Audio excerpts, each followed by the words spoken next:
So hello everyone, my name is Kamal and I came with this new video, and in this video I will discuss this problem.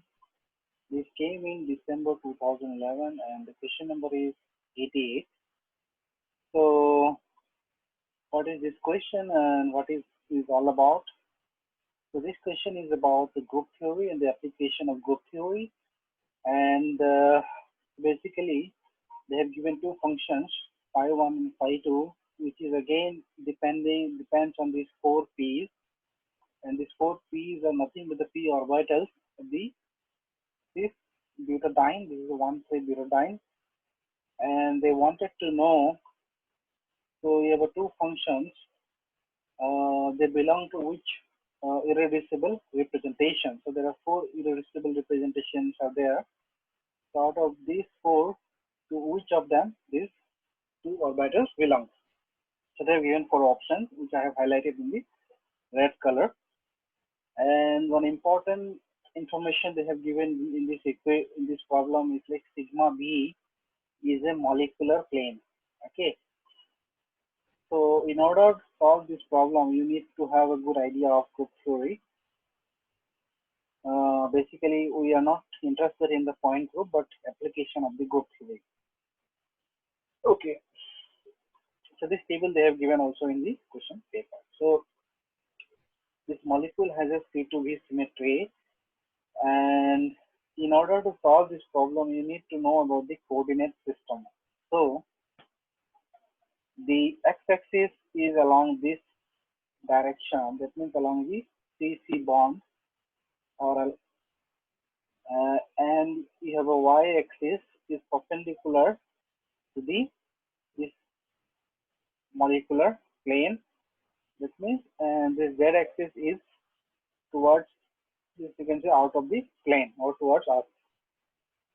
Now, the molecular plane which is given in the question is nothing but zx plane. Okay, and this p orbitals are basically the py orbitals. So we are interested in the pi bonding in the sigma bonding. How to do this problem?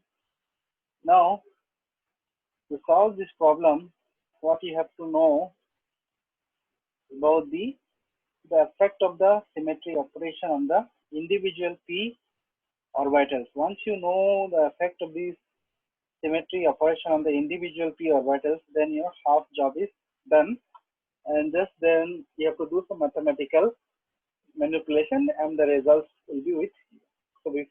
So this question is very important because this is the real power of group theory, that you can get the molecular orbitals with the help of the atomic orbitals, how they combine. So you can get from this. This is also known as SLC, symmetry adaptive linear combination. Okay, let me start. So there are four symmetry operations, and we will see what is the effect of each of them on the different p orbitals. So I have labeled here p1, p2, p3, p4. These are the four p orbitals, and in this column I have given the symmetry operations. Okay, let us see. So when you apply, this is the E operation. E operation means nothing you are doing. So you operate E on every orbital, you will get back the orbital. So if you operate on P1, you will get P1, P2, P2, P3, P3, P4, you will get a P4 back. Now, what will happen? This is interesting to see what will happen if you do a C2 operation on the different p orbitals. So if you see the picture, if you operate, this is the z-axis, is the C2 axis. Okay. Now if you operate a C2 operation, so this carbon will go here, but the thing is that this orbital will change its sign. So this will be reversed. So the P1 will become P4, but the sign will be different. So you have a minus sign here. Similarly, P2 will become P3. You have a negative sign here. Similarly, P3 will become P2 with a negative sign, and P4 will become P1 with a negative sign. Okay.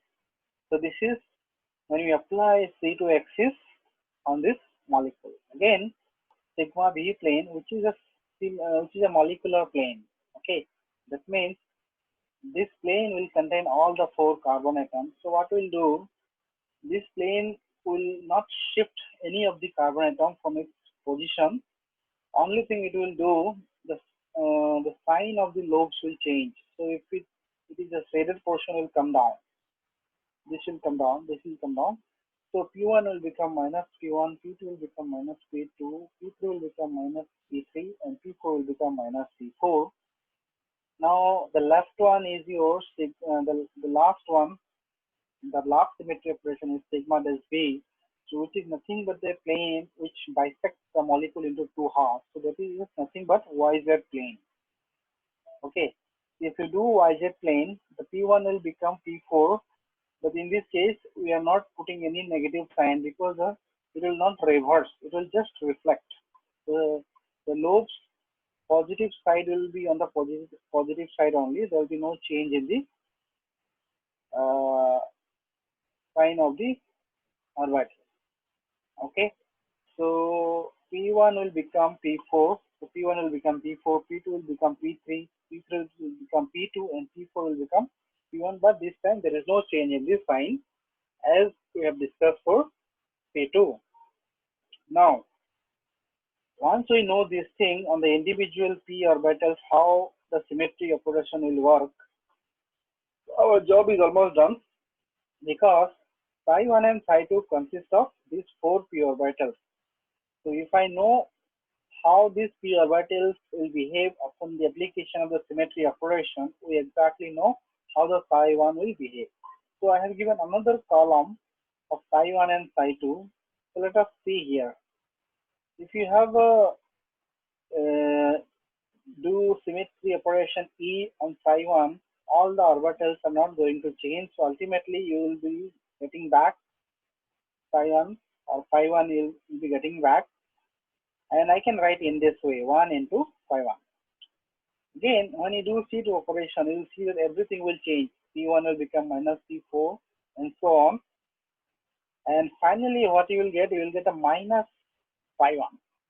Now you can write in this way, minus phi1, you can write in this way, minus 1 into phi1. Again, if you do a sigma B operation, you will get a minus phi1. Again, exactly in the same way, you can write minus phi1 in, sorry, minus 1 into phi1. And then again, if you do sigma dash V, exactly phi1 you are going to get, because if you see in this case, there is no change in sign, all are positive. So get back the phi1 back. So these given in the blue color are known as your characters. So this, if you see in the character table, is matching with a B2. So first E is 1, then for C2 it's minus 1, for it is minus 1, and finally you have 1. So these characters are exactly similar to this. So this molecular orbital, this corresponds to B2 symmetry. Similarly, if you do for phi2, you will get a similar result. You will get a 1 phi2 minus 1 phi2 minus phi2 and phi2. So this is also having similar characters. So this also belongs to the B2 symmetry. So finally, this is also B2, this is also B2. So the answer for this question is B2. Okay, so this is the importance of group theory. So by application of the group theory, you can derive the, you can get the forms of the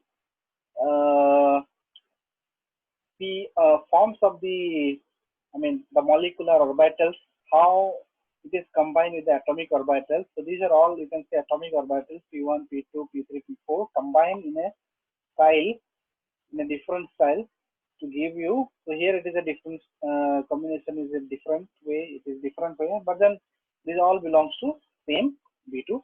So this way, actually, you can derive any molecular orbital. Usually, nobody go to water molecule molecular orbitals or carbon dioxide. Most of the cases, you will see that nitrogen, oxygen, hydrogen, fluorine, these simple molecular orbitals people will draw, and then your molecular orbital course is finished. But this is not the end, because we have lots of molecules with a large number of atoms. So the most simplest case is water molecules. So exactly in a similar way, you can form molecular orbitals using the group theory. Maybe I'll come with a new video where I will describe how the water these molecular orbitals are formed in case of water or carbon dioxide. So if you guys want to know more about the molecular orbital or any other thing, I'll be happy to take some questions. So if you guys have any doubt or any questions, you can ask me. Thank you guys. Goodbye.